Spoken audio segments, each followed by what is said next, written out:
Welcome to the Free Library of Philadelphia. I had the other music cut at 4 minutes and 33 seconds to play the famous John Cage thing before I came out here. My name is Jason Freeman, producer and editor here in the library's author events office, and I'm very excited to be here tonight to introduce Jane Brox. Jane Brox's book, 5,000 Days, like this one, An American Family History, was a finalist for the National Book Critics Circle Award in Nonfiction. She is also the author of Here and Nowhere Else, Late Seasons of a Farm and Its Family, winner of the L.L. Winship Penn New England Award.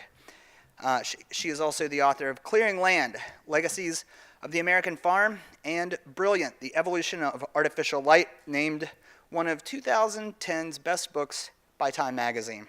Spanning from the caves at Lascaux to the invention of the light bulb and beyond, Brilliant was referred to in a glowing review in The Guardian as haunting, thoroughly engrossing, and beautifully written.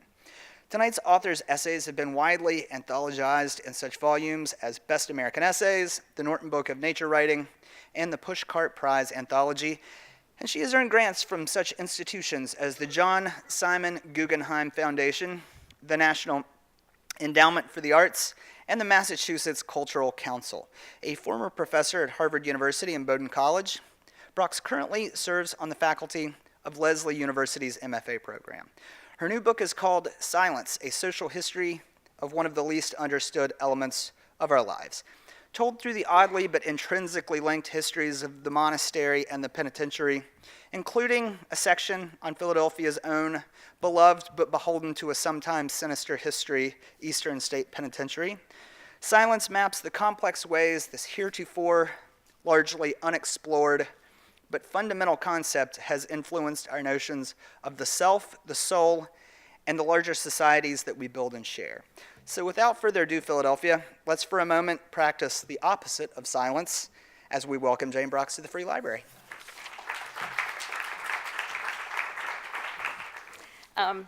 It's a real pleasure to be back in Philadelphia. I came down here 3 times to visit Eastern State Penitentiary over the years I was writing the book.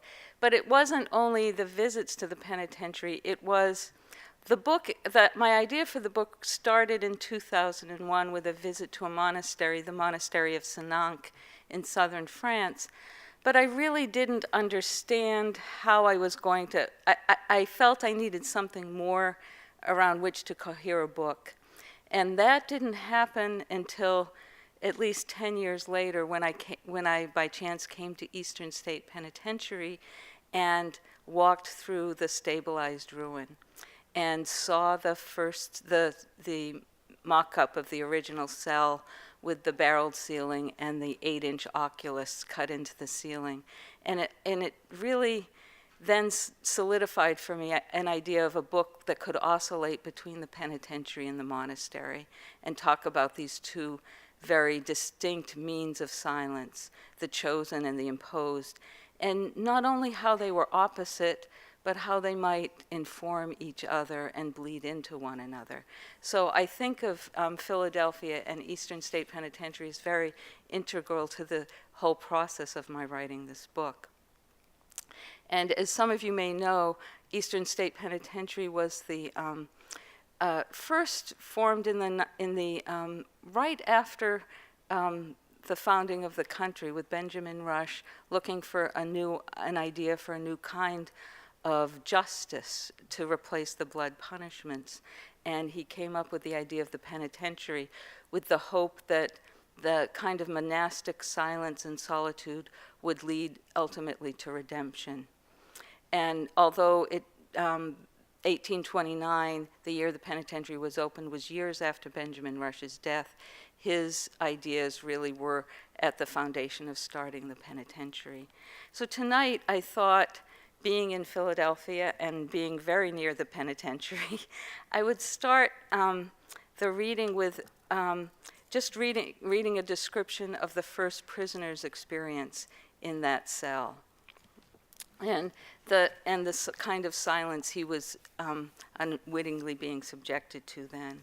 The first prisoner was a young black man named Charles Williams. The first prisoner to arrive at Eastern State, Charles Williams, an 18-year-old black farmer who could read and who bore a scar on the bridge of his nose and another from a dirk on his thigh. For breaking into a house and stealing a silver watch, a gold seal, and a gold key, worth in total $25, he was sentenced to 2 years of solitary and silent confinement. What did he imagine as he was transported through the countryside from the Delaware County Jail on October 25, 1829? The horses' hooves raised the old dust of the season, the wagon wheels creaked, the late birds called as he breathed in the last open life he would know for 2 years. After he passed through the penitentiary gate, a ritual to prepare him for his cell began. It was almost as elaborate as that required of a postulant entering a monastery. He took off his street clothes, was given a bath, and had his hair cut short. He was examined by a physician, and his scars were noted. He was issued 2 handkerchiefs, 2 pair of socks, a pair of shoes, trousers, a jacket, and a shirt. His identity as prisoner number 1 would be sewn into his clothing and hung above the entrance to his cell. He was not to be called Charles again for the duration of his stay. He wouldn't be able to receive or write letters, although he might exchange occasional words with a guard or inspector, and he would receive regular visits from moral and spiritual instructors. No friends or family would be allowed to visit him. He was not to talk unless instructed to. He was not to make any unnecessary noise. He'd be almost totally cut off from modern speech and its ancient history, and would hear no more than small scurryings in the walls or the sighs of his own making. Although 9 other prisoners would be admitted in those first months of the penitentiary, everyday criminals like himself, horse thieves, and highway robbers, Charles Williams would not know whether he lived among 9 or 90. While each prisoner was being escorted to his cell, he was hooded both to shield him from seeing others and to disorient him within the penitentiary. Not only would he not know his fellow prisoners, but he was never to know where in the compound his cell was located. Nor would he be allowed to leave it except in sickness or during an emergency. When William's hood was lifted, he stood on a stone floor, a soul wrapped in rough cloth and surrounded by a 12 by 8 foot whitewashed cell containing an iron bed, a straw mattress, a sheet, a blanket, some scrubbing and sweeping brushes, a clothes rail, a wash basin, a mirror, a crude flush toilet, a tin cup, a victuals plan, a stool, and a workbench where he was to spend his time making shoes. There would be coffee and cocoa in the morning, a ration of 1 pound of bread a day, potatoes and meat at noon, Indian mush in the evening, a half a gallon of molasses a month. He could ask for salt. He'd be given vinegar as a favor. Come Christmas, he'd receive a pound of pork, potatoes, and an apple. Other than during his daily hour of exercise, the sun in all its seasons would be restricted to what glinted through the iron lattice door to his exercise yard, when the exterior door hadn't been secured, or what shone down from the 8-inch circular window cut into the barreled ceiling. Enough light by which to read the New Testament. It said the window came to be known as the eye of God, though the architect called it a dead eye, and it could be darkened by covering it with a half cask should a prisoner need to be disciplined. Darkening a cell meant a prisoner also lost his only means of measuring the days. As long as the sun wasn't taken from him, he could concentrate on what light was granted to him. Though he could not orient himself in space, he could orient himself in time.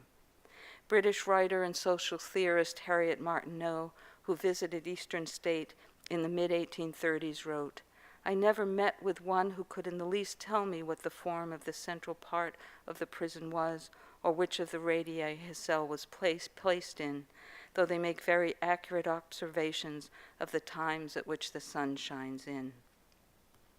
It was hoped there would be an expansiveness in the silence, and in the sunlight squeezing through the small aperture, casting undistracted shadows on the whitewashed walls.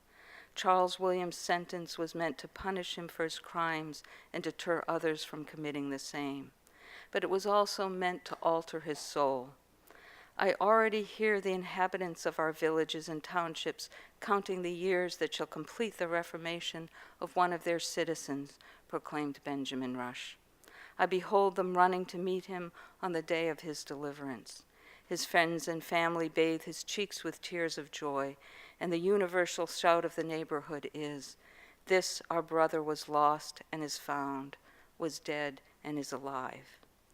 I tried to imagine Williams there, lumpen in his official clothing, disoriented, unseen, in the prickling silence he woke to and slept to, sometimes read in. His thoughts roamed in it, the small sounds of his work as a shoemaker accompanied it. The limit of his world, where he ate and slept and dreamed and worked and took the air, was narrower than the recommended space for a cherry tree. So that's a description of what Charles Williams encountered. And it's worth noting that the Eastern State Penitentiary, although it's in the middle of Philadelphia now, and if you see an aerial shot, you see the neighborhood just making its way around it as if it were a stone in the stream, was 3 miles outside of the city when it was built in 1829.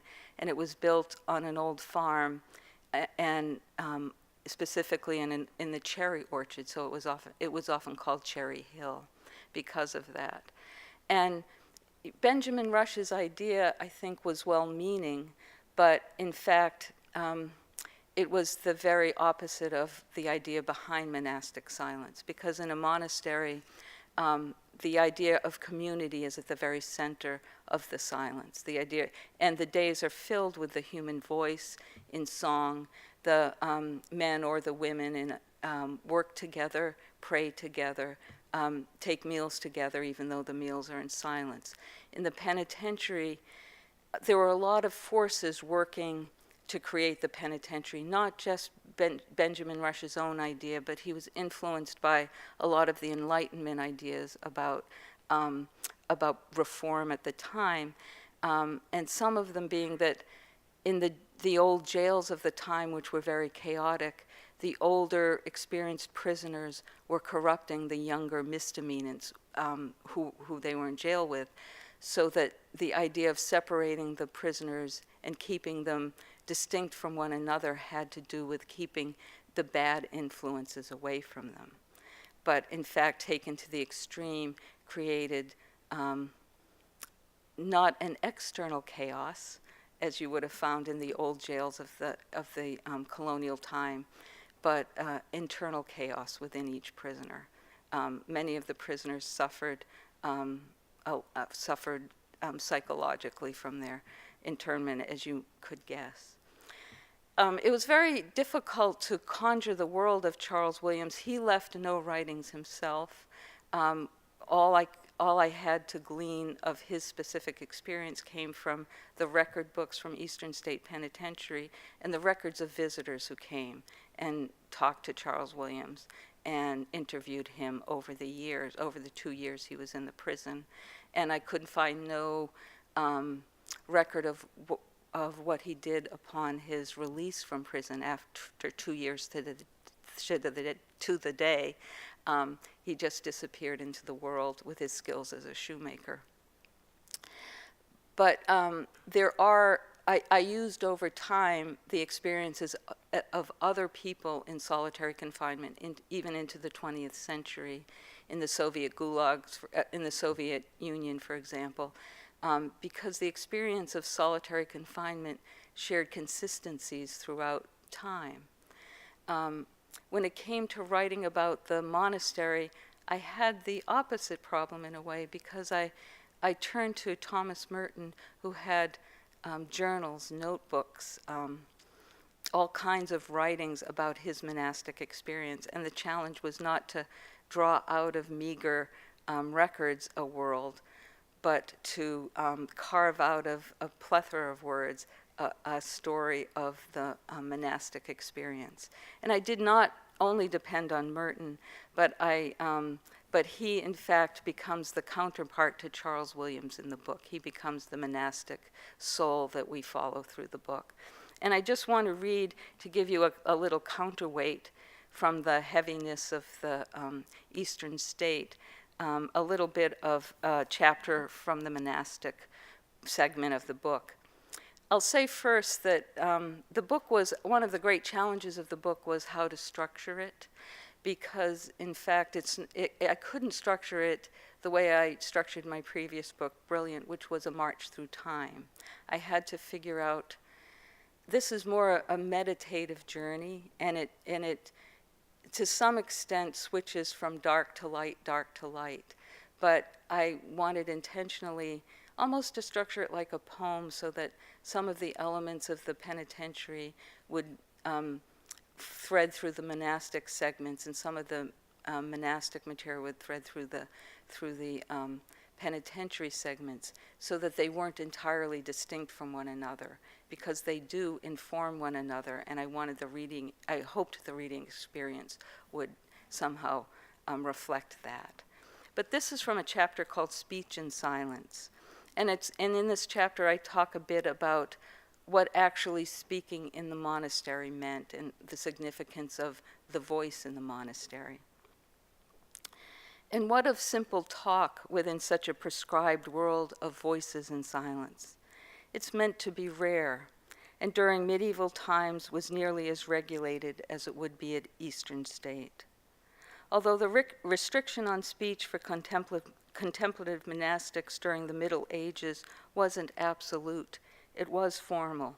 Cistercians, who are a Hermetic order from the early Middle Ages, and live to this day as both Cistercians and Trappists. Thomas Merton was a Trappist monk.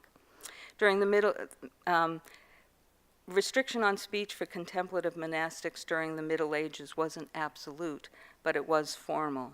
Cistercians were limited as to when, where, and about what they spoke. And speaking was to be used with discipline, most often by monks in specialized positions, such as the abbot, the cellarer, the porter, and the master of the novices. They were required, after all, to conduct the business of the abbey, procure supplies, take care of guests, or teach.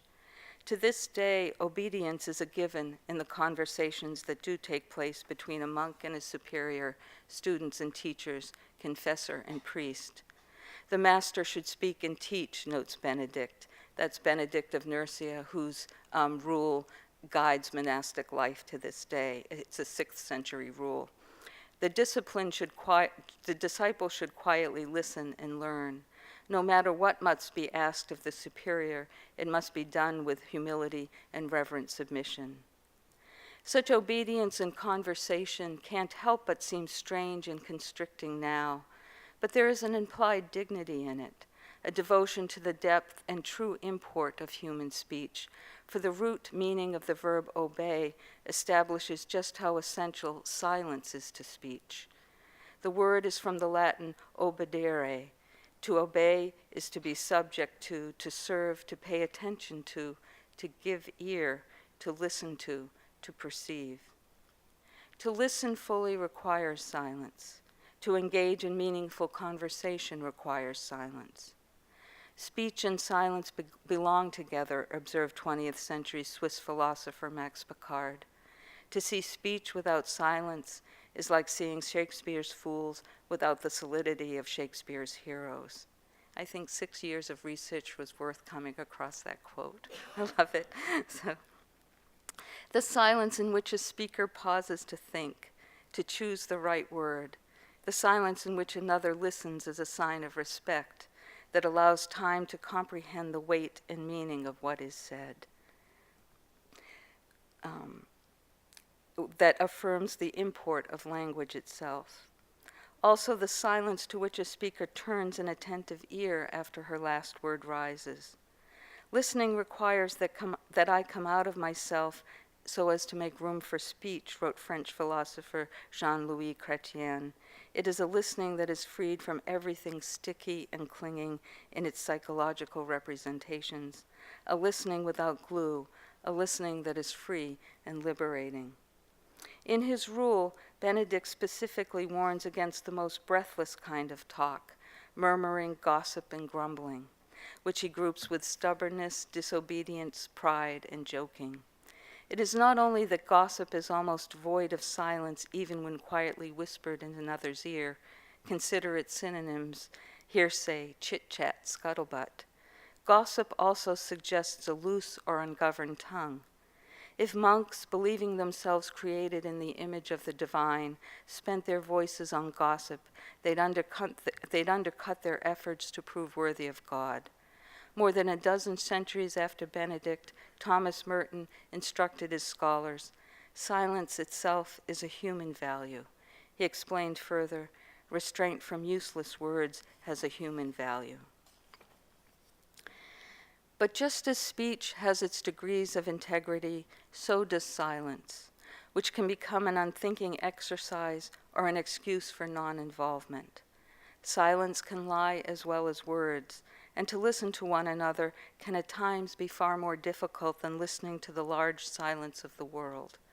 In the end, there is nothing less narrow than human speech, distinguishing in various, and a silence practiced too simply, too much for its own end, is not silence so much as muteness, which isn't really a synonym for silence.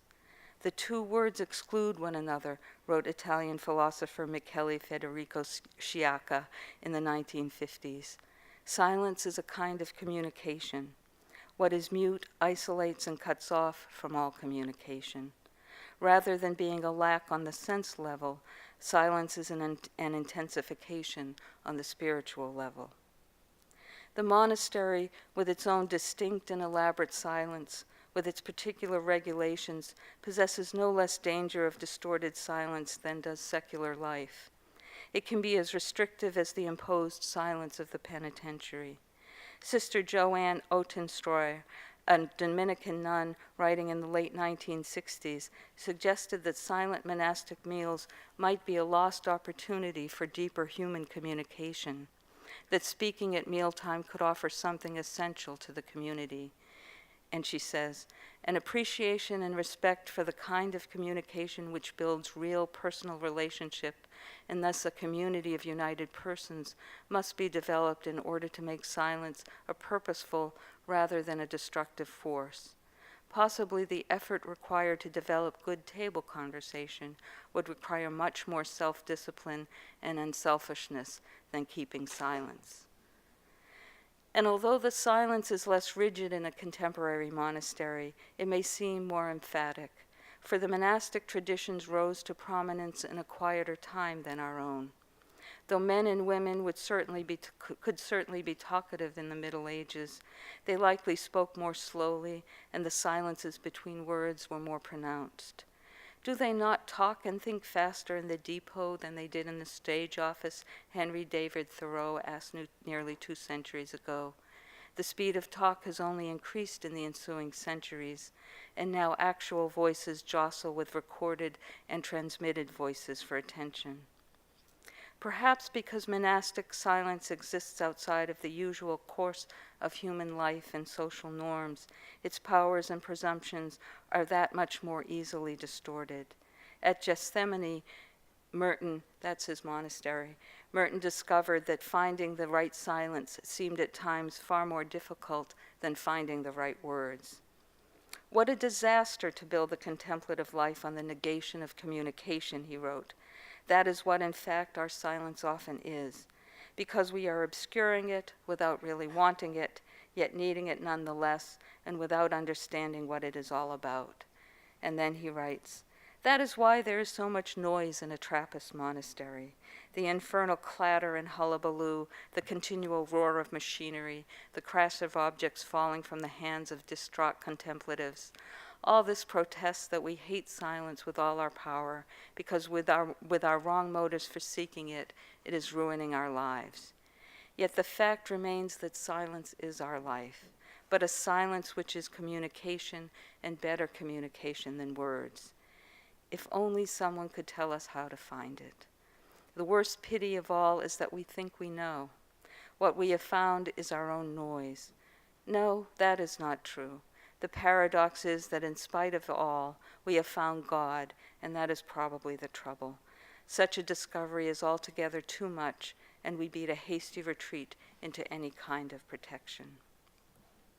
And then Merton later went on to say, Babel, silence not a virtue, noise not a sin. It's an observation that applies equally to the penitentiary and the monastery, both institutions born of human imagination and subject to human frailties. More specifically, Merton wrote, but if silence itself becomes the worship of a concept, then we become prisoners of what we are seeking to escape. And then we judge like the workers in the vineyard and make our tyrannical concept the measure of everything that happens under the sun. And I thought I would just end before the question period by returning to the penitentiary. The book begins with my wandering through the penitentiary, and there's a coda at the end of the book where I take in the time. So I run through the time after Charles Williams and what happened to the penitentiary and its inmates in the ensuing centuries. And I'll just read a few pages of that. Strangely, the penitentiary stands more stable in its afterlife than it did as a working prison. It began to change almost as soon as it opened on that October day in 1829, when Charles Williams arrived, for it soon became apparent that there would not be adequate space to accommodate all the prisoners to come.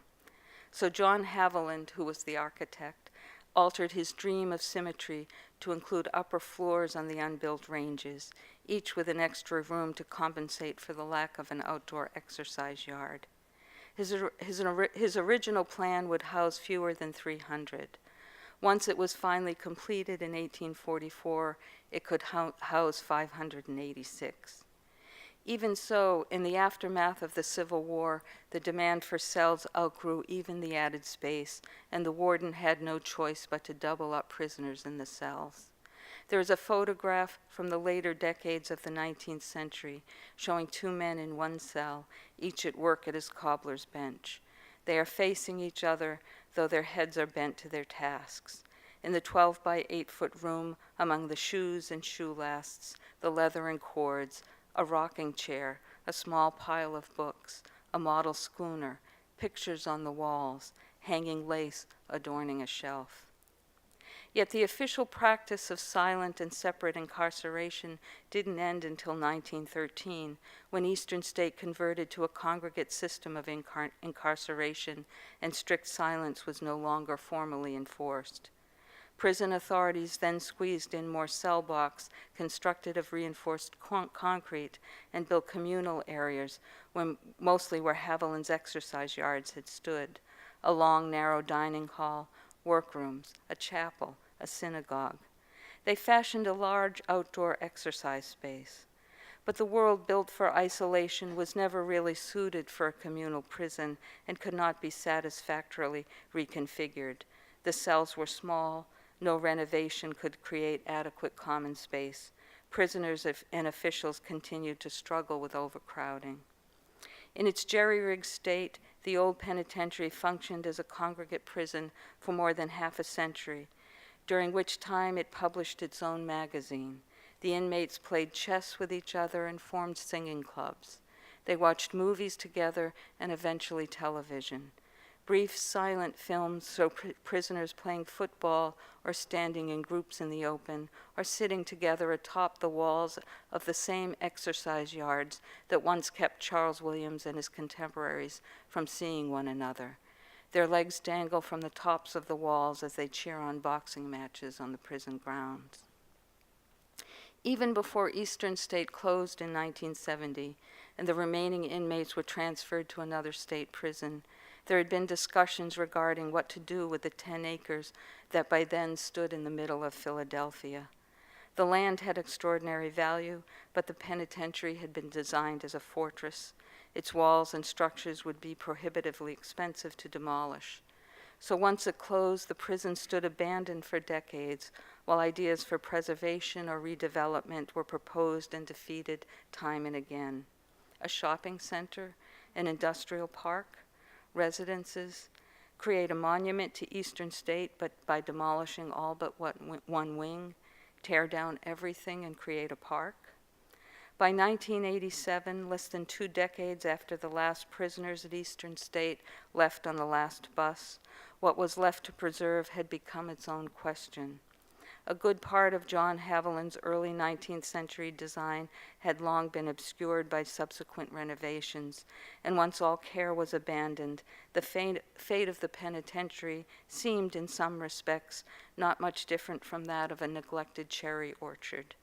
Trees between the ranges overtopped the roofs. A colony of feral cats thrived. Weed seeds blew into old exercise yards and took hold. They flourished, and then their seed heads dried and scattered. The remnants of Haviland's design and all the renovations that succeeded it were subject to the same wind and rain, though they were not all equal in their disintegration. One engineer who visited the decaying penitentiary suggested that the forces of nature represented the construction history played in reverse.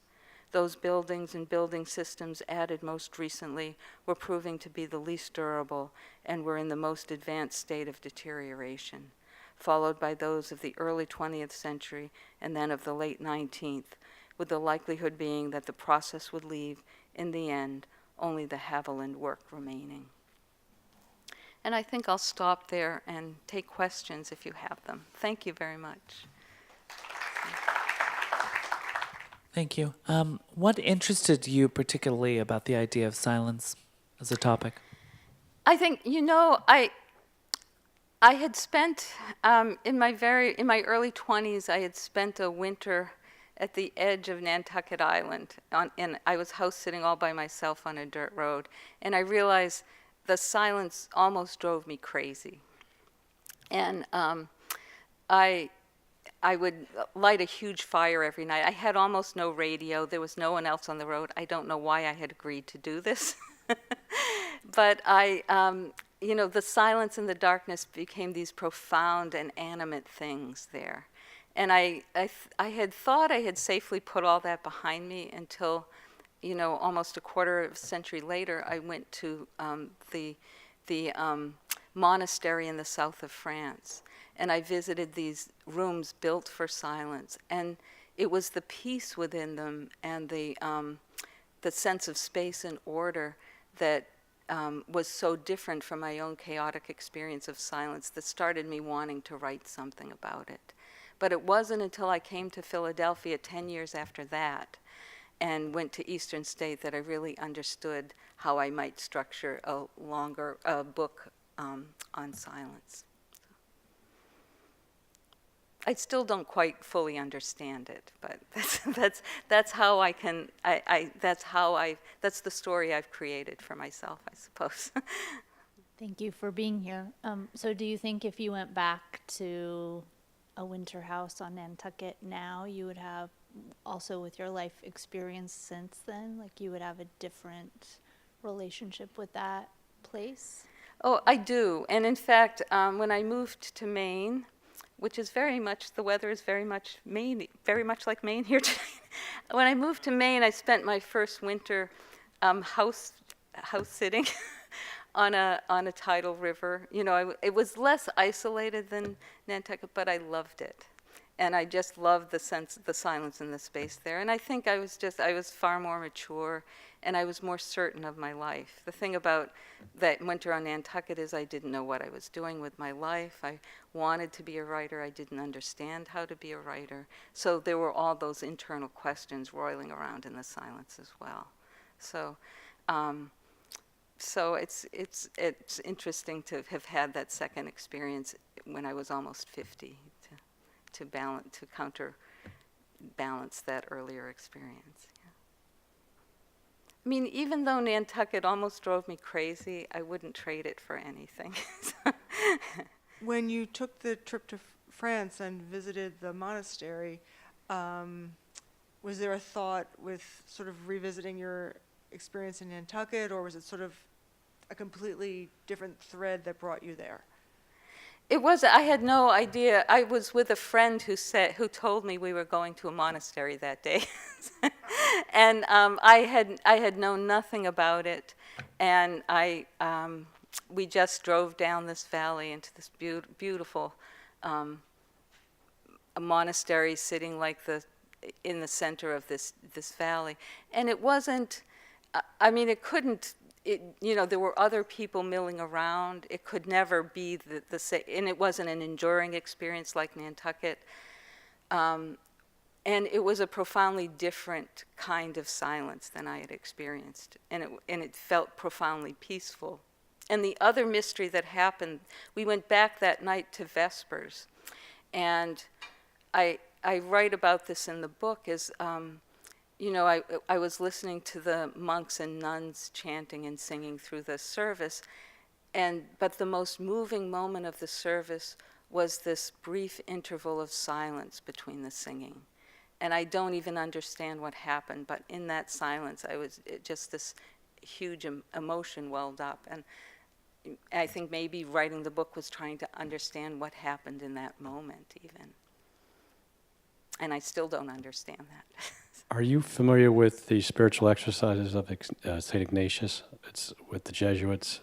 It has something to do, it's a week-long, maybe a month-long period where I think it's centered around silence. I've never done it, but from what I understand people have done, it's quite profound. Yeah, I'm familiar with it. I myself have never done it. I haven't allowed myself. I won't say, because it's a choice we all make, and I haven't allowed myself that time and commitment to do that, but I have heard of it, yeah. The centering silence, yeah. But one of the things that struck me, particularly in the monastic setting, was there seems to be this very articulate awareness of kind of like the tyranny of imposed silence. Like they seem to have this way of getting at how they were almost like fighting it in some sense. I don't know, it's the difference between, I guess, like sort of just longing for the natural silence that's out there, or just finding ways to be quieter in the world, versus this is the deal here, or this is the rule of this particular place. And they seem very articulate about the struggle. It just struck me in a number of the people whose voices you used. In other words, you were quoting them. They seem to capture that rebellion in some way. Yeah. I mean, for them, silence is in no way passive. It's a very active silence, and from what I understand, they're seeking something within the silence, so that, and it's never stable. So you can imagine centering your life on a silence that is neither passive nor stable, and how, what the stakes are in that, I think. What the stakes are for. I will say I visited several monasteries. I visited a Trappistine, a group of nuns in Wrentham, Massachusetts, and I was able to talk for an hour with one of the nuns about silence. She was the most secure person I think I've ever encountered. It was really profound, and just how articulate she was about silence, and how she grew into it, and how she saw the postulants coming into the monastery, growing into it. With it, the young woman would come in and be very anxious or kind of jittery in the silence, and then gradually they would find a sense of peace within it. I think not all of them. I'm sure not everybody succeeded in dedicating their life to it, but. Everything you've said has brought up a whole bunch of ideas for me. But one of the lines that was almost an aside was about the difference between muteness and silence. And Oh, yeah. I'm sorry, and I just wondered if you have anything more you could add to that distinction. Well, I mean, I think muteness, to me, always seems like something that's very straightforward. It's not talking, you're mute. And silence, there's a beautiful book, and I would recommend it to anyone. I have some questions about it, but it's called The World of Silence by Max Picard, and I refer to it frequently in here. And he talks about silence as an entity in the world. And he talks about there is no synonym for what he means by silence. It is its own entity. And for instance, he says, the radio has destroyed silence because it allows no space for silence anymore, that the radio continues even after it's turned off because it's in our minds, and we have this expectation that the radio is always going to be there to counter silence. And he talks about the profundity of living in a world where silence is its own entity. So silence to him is a much bigger concept than muteness. Does that answer your question a little bit? Yeah. Yeah. Yeah. Yeah. I mean, I find, for me, this book hasn't given me answers about silence, I think, at all. I think it's made my understanding of silence more complicated and more complex, and that I don't think I'm looking to provide answers with the book, but only to ask more questions, maybe, as Thomas Merton would say. So, yeah. The people that live outside the monastery, the ordinary people, Yeah. how do they regard the monastery? Is there any type of relationship? Do they provide clothing, or what is there any, and how, or are the monasteries also geographically isolated? Well, are you speaking of a contemporary monastery? Yes. So, for instance, it was interesting, the Mount St. Mary's in Wrentham, I think when it was built in the 1940s was very much in a rural area, and now suburbia has washed right up to its edges. But when I went, I would go to the liturgical services throughout the day, Lauds, Prime, and you can sit there and watch the nuns perform the service. And there would always be, except for the one vigils, which is at 3 a.m, where I was the only one there, there would always be people from the community there watching. I think that it's a very, monasteries now are vestigial. You know, they're very much hidden within our larger society. I don't think there are more than 4,000 Cistercian monks in the world, and most of the monasteries are no longer functioning. You know, in the Middle Ages, there were hundreds upon hundreds of monasteries just in Europe. But I think where they thrive, there is an exchange. You know, the people from the town come to Mass at the monastery. The sisters, Cistercians are required to, at least in part, pay their own way. So the sisters at Mount St. Mary's have a chocolate factory, and they make chocolates and sell chocolates online and in their store. So, there is an exchange with the world, and they are available for counseling. And that's how, you know, you can go to the monastery and ask to speak to one of the sisters if you have spiritual questions or something like that. So they're not, you know, I think it's a misconception. They don't take a vow of silence. That's not one of their solemn vows. They lead largely silent lives, and they don't talk at all after the last service, Compline. It's called the Great Silence during the night until vigils and 3 a.m. That's an unbroken time of silence. But they do, and in a modern monastery, they'll also talk with each other at times. So it's much more active, I think, and than is commonly believed. And that was one of the other things I was interested in doing in a book, teasing out the complexity of that life, that it's not entirely remote. I'm sure you're familiar with the French film Into Great Silence. Oh, yeah. Okay, good. The Trappistine monks in the That French was Alps.